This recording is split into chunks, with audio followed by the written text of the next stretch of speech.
بسم الله الرحمن الرحیم. نن زموږ د علم النحو 106 نمبر درس دی. د منصوباتو باز شروع په منصوباتو کې موږ مفعول به شروع کړو. اول نمبر ما تاسو ته ویلو منصوبات 12 دي.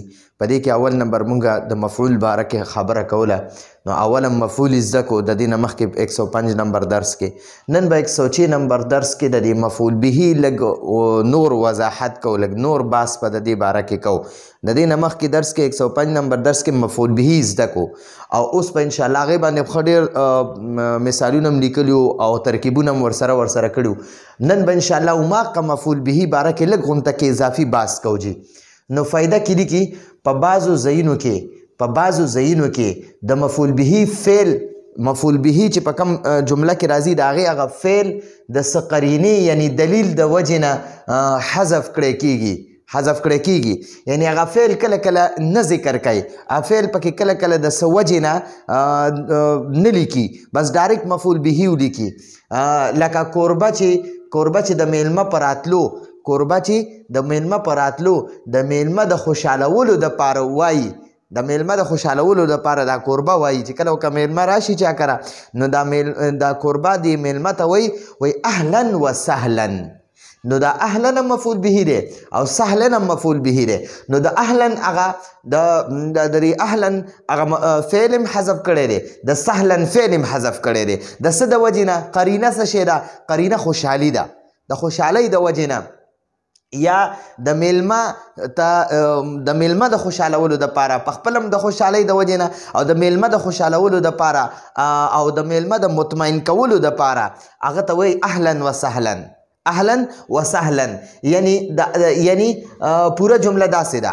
اهلا وسهلا چې دی دا کوربه وایي د میلمه په راتلو باندې دا کوربه وایي اهلا وسهلا، میلمه ته وایي اهلا وسهلا. نو دا اهلا هم مفعول به دی او سهلا هم مفعول به دی. نو د اهلا فعل هم حذف کړی دی، نه دی ذکر کړی، او د سهلا فعل هم نه دی ذکر کړی، هغه هم حذف کړی دی. او پوره جمله داسې ده: اتیت اهلا، اتیت معنا ده ته رالی، اهلا خپل اهل ته، خپل کور ته، خپل خاندان ته. اتیت اهلا ته خپل خاندان ته رالی.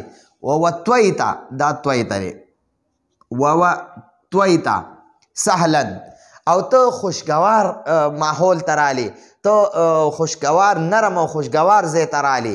ټیک شوه؟ نو دقه ورته نو اتیت وګوره، نو دا اتیت فعل چې دی که نه دا یې حذف کړی دی او وتویت چې دی وتویت چې دی دا یې حذف کړی دی. د څه د وجې؟ د قرینه څه شی ده؟ خوشحالي، د میلمه په راتلو خوشحالي او د میلمه د مطمئن کولو دپاره. نو دقه دا اتیت او وتویت دا دواړه فعلونه حذف کړي دي، دا یې نه دي ذکر کړي، ډایرکټ یې ویلي اهلا وسهلا، اهلا وسهلا. نو ګوره، نو اوس د دې بیا ترکیب کو. اول دا منو یعنی ته خپلو خلکو کره راغلی یې، پردو کره نه یې. یو خبره دا د اتیت اهلا خبره شوه. او ته نرم او خوشګوار ځای ته راغلی یې، په تا هېڅ مشقت او تکلیف نشته. ته داسې ځای ته نه راغلی چې په هلته به تا ته څه تکلیف وي یا به تا څه مشقت وي یا به په تا باندې څوک تنګ وي، داسې ځای ته نه راغلی. نو دا د وتویت سهلا معنی ده. ټیک شو جي؟ نو دلته اتیت فعل او وتویت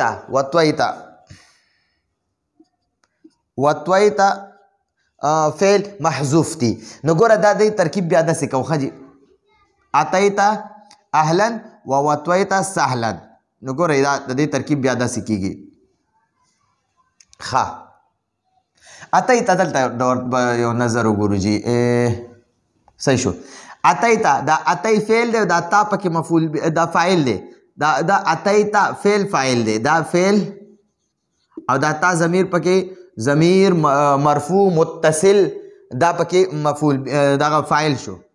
ضمیر مرفوع متصل فاعل، دا تا پکې فاعل دی. ٹھیک شو؟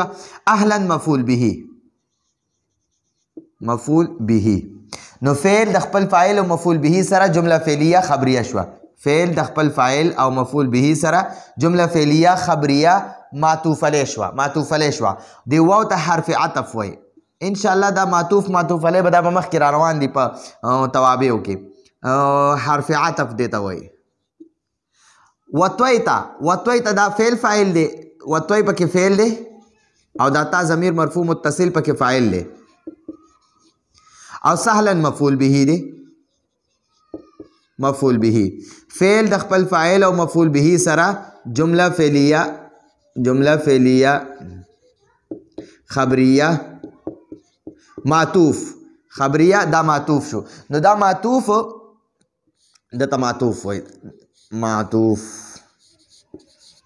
نو دا معطوف او معطوف علیه چې ملو شي دته جمله معطوفه هم وای جمله فعلیه خبریه هم شوه ٹھیک شو نو دا وګورئ دا دلته کې اهلا وسهلا دا فعلونه چې دي اتیتا او وتویتا دا د دغه خوشحالۍ د وجې نه دا قرینه ده پکې دغه دلیل د دغه وجې نه دا فعلونه یې حذف کړي دي نو کله کله داسې کېږي صحیح ده جي د مفعول به دا فعل کله کله حذف کړی کېږي ټیک شوه لکه اوس یو بله موقع کې دا دی او دغه شان د یری په موقع هم ویلی کېږي ایاک والاسد شعر دی شعر خاص شعر نو دا ایاک مفعول به دی مفعول به او والاسد چې دی دا مفعول به دی والاسد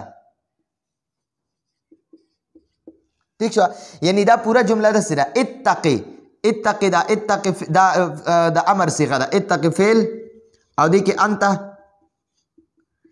ضمیر مرفوع متصل مستتر ضمیر دا انت ضمیر مستتر دی پکې ضمیر مستتر دا پکې فاعل دی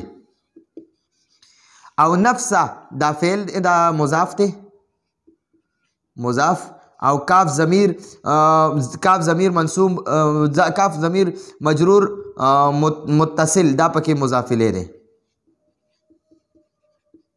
نو دا مضاف و مضاف الیه چې رایوځای شي نو دا د دې دپاره مفعول به شو مفعول به او من حرف جر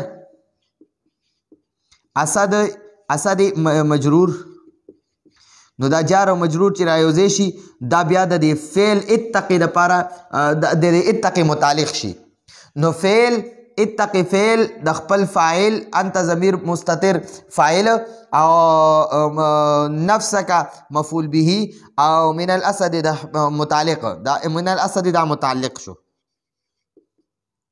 متعلق نو فعل د خپل فاعل مفعول به او متعلق سره جمله فعلیه خبریه شوه ٹھیک شوه یعنی خپل ځان د شعر نه بچ کا ایاک والاسد ګوره مثلا ګورئ دا دلته کې دا اتقي نفسک دا حذف شوی دی اتقي نفسک دا حذف شوی دی دا ولې د دې مفعول به دا اتقي چې دی اتقي دا فعل حذف دی ولې حذف دی وجه دا ده چې دلته کې د اختصار دپاره د مختصروالي دپاره لکه مثلا ګورئ یو شعر را روان دی او بل کس چې دی لرې نه څوک وویني او د یو خوا کې د شعر سره چې څوک هغه ته وایي لکه شعر دی شعر مطلب یې دا دی چې ته خپل ځان د دې شعر نه بچ که اوس پرې وخوري نو پوره جمله ورته نشي ویلی نو د ډېرې هیبت او د یرې د وجې ورته وایي شعر یا داسې سپی را رواني او خوا کې د یو چا طرف ته رواني هغه خوري او د هغه ورته خیال نه شایي ورته نو مونږ یو کس ورته آواز وکړو هلکه سپی مطلب دا دی چې ته ځان د سپي نه بچ کا نو دا ټوله خبره مونږ ورته داسې نه وایو چې ته ځان د سپي نه بچ کا اوس په دې وخوري نه مونږ ورته وایو سپی دغه شان دی مار هغه د چا خوا کې را رواني چا پسې شاته را رواني هغه ته پته نشته او مونږ یې د لرې نه ووینو او مونږ هغه ته وایو لکه مار دا پوره خبره ورته نه کوو مونږ ورته داسې نه وایو چې لکه مار دی ځان ته بچ که اوس پرې وخوري ګورې یا منډه که مار در پسې دی اوس پرې وخوري داسې پوره خبره ورته نه کوو د ډېر هیبت او د یرې نه ورله ټوله خبره نوره مونږ حذف کو ختمه کو مونږ ورته وایو لکه مار نو دقه شانتې د دقې وجې نه کله کله دا فعل حذف کېږي د جملې نه د مفعول به هغه فعل کله کله حذف شي نو دلته کې صرف ویلی دی ایاک والاسد ایاک والاسد لکه خاص شعر نو دغه شعر والا خبره چې دا پوره داسې ده اتقي نفسک ته خپل ځان بچ کا من الاسد د شعر نه ټیک شو. نو دا کله کله دا فعل چې دی دا د څه قرینې د وجې نه حذف شي، مفعول به مذکور وي موجود وي او د هغه فعل کله کله حذف شي، لکه څنګه چې دا بره ووې اهلا وسهلا، دا اهلا هم مفعول به دی او سهلا هم مفعول به دی.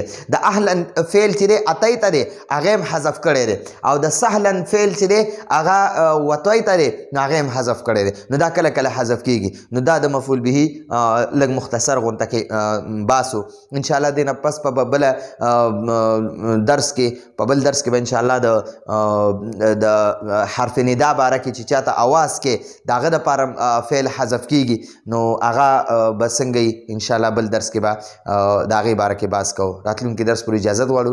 هذا هو المرام والله اعلم بحقیقة الكلام.